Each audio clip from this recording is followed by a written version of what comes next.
guys, yung wala pang kinikita. Lagi wala pang kinikita. Eh, papasok kami dito sa school. Nag-inquire kami. Kaya lang, wala pa, hindi pa kami naka-enroll. Ayaw pumayag ng hulugan. Oh, ayan.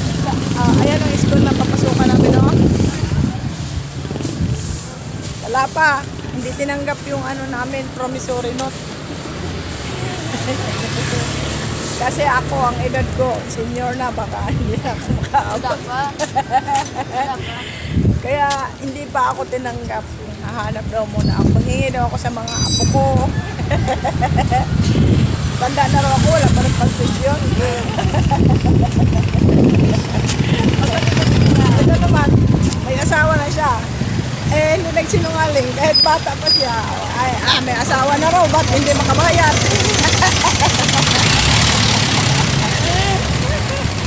Kaya wala, sana pala nagsinungaling kami. Na wala kami mga bata pa kami kasi hindi makalata. Ayan, siguro naman sasagasaan kami nila makablog lang kasi sa kaya pauwi na kami mga friendship.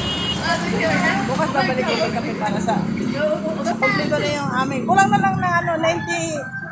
Ayaw pa rin tanggapin, 99 centavos na nga lang, ayaw pang payagan. Kaya, wala naman magpautang sa amin na 99 centavos. Siya naman, ang kulang niya ay 55. Kaya, babalik pa kami. So, nakakapagod naman, kasi pasado na mahaba, Sandal na mga 25 pa. Si Inko may nanonood.